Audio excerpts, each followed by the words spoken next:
Welcome back to the channel, guys. Let's get straight into today's story. Britain didn't become a low-wage country by accident. It wasn't bad luck, and it wasn't globalisation alone, and it certainly wasn't inevitable. It was a result of deliberate political decisions that hollowed out skilled work, weakened labour power, and replaced real economic growth with cheap labour and debt. For most of the 20th century, Britain had a recognisable social contract. Work meant stability. A job could support a family, skills mattered, trades were valued, manufacturing, engineering and industry provided real careers, not just income. That system wasn't perfect, but it produced a broad middle class and an economic confidence. That contract has been dismantled.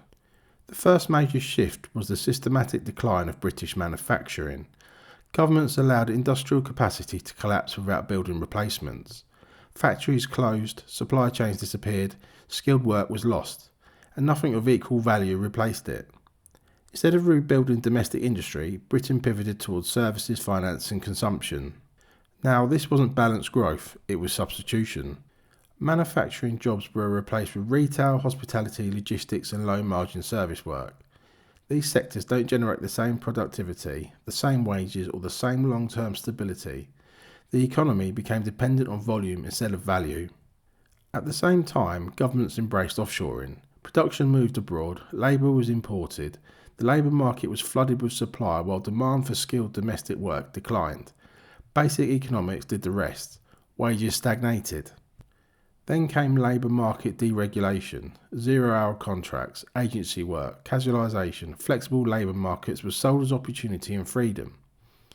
In reality, they transferred risk from employers to workers. Insecurity became normal. Predictable income disappeared. Long-term planning became impossible for millions of families. Housing made it worse. As wages stagnated, housing costs exploded. The largest expense in people's lives detached completely from their earning power. Even people in work became poor in real terms. Rent swallowed income, mortgages became unreachable, work no longer guaranteed stability. This is how you get low-wage economy, not just low pay but high costs. Governments responded not by fixing productivity, but by subsidising the system. Tax credits, housing benefit, in-work support. The state became the backstop for a broken labour market. Instead of forcing wages up for productivity and skills, the taxpayer made low wages viable. This created a perverse structure. Employers could pay less, the state would top up the rest, the workers stayed trapped. And it became permanent policy.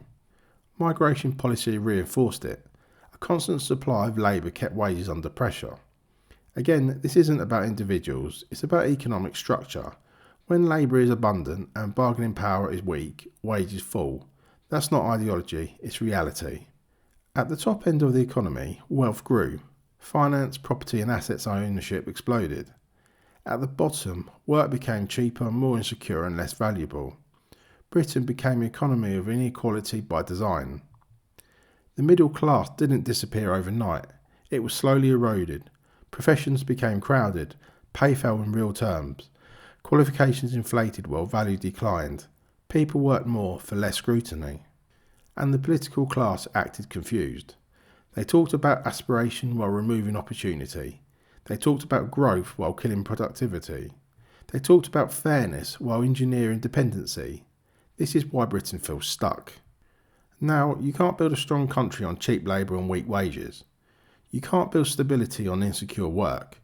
You can't build prosperity on debt and consumption. And you certainly can't rebuild trust when people feel the system is rigged against them. The most damaging part is psychological. People stop believing effort matters. They stop believing work leads to security. They stop believing the system rewards contribution. That's when cynicism replaces ambition. Now, this isn't just economic failure, it's social decay.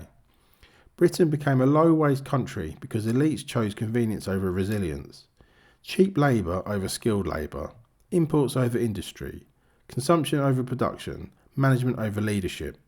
And once that model is built, it's hard to reverse because too many interests benefit from it. Landlords benefit, large employers benefit, financial institutions benefit, cheap labour benefits those at the top. The cost is paid by workers, families and communities. Until Britain rebuilds domestic production, skills, industry and real economic value, nothing changes. Until wages rise through productivity, not subsidies, the trap remains. Until work becomes valuable again, the country stays stuck. This isn't nostalgia, it's economics. Strong nations don't rely on cheap labour. Strong nations invest in skill, production and value creation. Strong nations reward work with stability. Britain chose a different path and now lives with the consequences. And those consequences are a low wage economy, a fragile middle class, a permanent cost of living crisis, and a generation that feels sold out. This wasn't inevitable, it was engineered. Thanks for watching, guys. If you want more honest political commentary and don't want to miss what's really happening behind the headlines, hit that subscribe button and drop your thoughts in the comments below.